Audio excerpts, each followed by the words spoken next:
Mke mwema ni nani awezaye kumpata?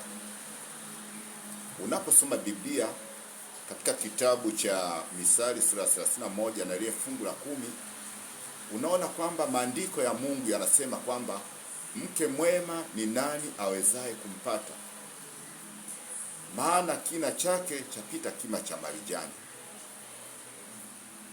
Ni nani anaweza kumpata? Ni sifa zipi ambazo zinaweza zikakufanya kwamba ukamwelewa kwamba huyu ni mke mwema? Lakini ninachohitaji kukusaidia ndugu yangu, mke mwema inategemea kwamba unaweza kumpata akawaje. Inawezekana akawa katika njia ambazo ni tofauti na unavyoelewa. Inawezekana asije kwa kadri jinsi unavyotaka, lakini yoyote yule uliye naye ndani ya nyumba yako ni mke mwema. Pengine anaweza akaonekana ana sura mbaya, bado ni mke mwema. Pengine inawezekana ukamwona akiwa na sura nzuri, bado ni mke mwema. Mke mwema ni tabia inayobubujika ndani ya moyo wa mtu huyo.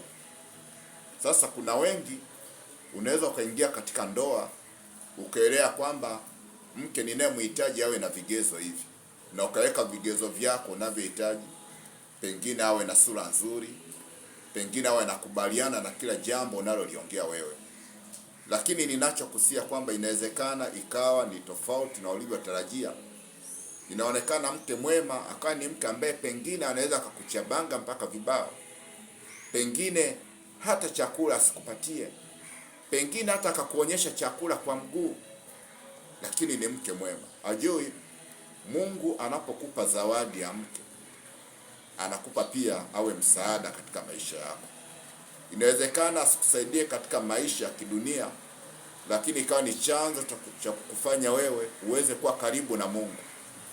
Sasa wengi huwa wanakaa wanafikiria tofauti, lakini unaweza ukampata wewe mwanamke, ulikuwa una ibada ndani ya nyumba yako, lakini ile kukusumbua, kukusurubisha, kukutia vibao kikakufanya urudi mikononi mwa Mungu, kwa sababu Mungu mrudi mwanaye kwa njia mbalimbali. Huyu mwanamke anaweza akawa ni mwanamke ambaye pengine anaweza akakuongea kwa maneno ambayo yasiyofaa, ya kuona kwamba huyu mwanaume hana lolote, huyu mwanaume kazi yake ni kulala, huyu mwanaume hivi, akatoa sababu nyingi. Lakini zile sababu anayozitoa na maneno anayokueleza yanaweza kuwa ni sababu ya kukufanya uinuko kachapa kazi. Inaweza ikuwa ni sababu ya kuangalia kosa lako liko wapi. Kwa hiyo usije ukakaa ukamcharaza viboko, ukasema kwamba huyu mwanamke niliye naye ni katili ndani ya nyumba, ya kwamba huyu mwanamke amekuja kunisurubisha na kunifanya nionekane si lolote. Utakapotumia fursa hiyo na kuangalia katika matatizo, ndipo unapoweza kuangalia ng'ambo ya pili, ukaziona fursa. Huyo anaweza kuwa ni chanzo cha kuweza kukuokoa wewe na kukuweka mikononi mwa Mungu, ukamtumaini Mungu na akaweza kukufungua macho kuziona fursa zingine zilizoko mbele yako. Kwa hiyo usije ukakaa ukaogopa. Na unapoona siku zote maneno yanakuwa ni mengi juu yako, uelewe kuna kitu fulani ambacho mwanamke huyo amekiona katika maisha yako. Pengine ameona uvivu ndani ya maisha yako, na anaona kabisa huyu mwanaume pasipo kumfanyia hivi, pasipo kumtia adabu, pasipo kumshikisha adabu, ya kwamba atabaki maisha yetu yatakuwa ni maisha ya shida, tutashindwa mpaka kusomesha watoto. Kwa hiyo anapokutia vibao, mshukuru Mungu. Anapokuhimiza kwenda kufanya maombi, mshukuru Mungu. Ndiyo mke mwema huyo. Kwa hiyo usije ukafikiria kwamba siku zote mke mwema atakuwa ni yule wa kukuchekea, wa yule kukaa sijui kukuchotea maji kupekea bafuni, ya yule mwanamke ambaye atakaa muda wote kukusikiliza wewe. Sivyo hivyo ndugu yangu. Na kama utakuwa unafikiria hivyo, utakuwa umechelewa sana. Na kama utafikiria hivyo, utajikuta unaweza ukakosa mke, unaweza maisha yako yakawa ni duni. Lakini kipindi anapokuchemsha, anavyokutia vibao, anavyozidi kuongea vitu ambavyo pengine unaona si vizuri mbele zako, tumia nafasi hiyo kumshukuru Mungu. Piga magoti, omba Mungu, sema Mungu, asante kwa kunipatia mke mwema.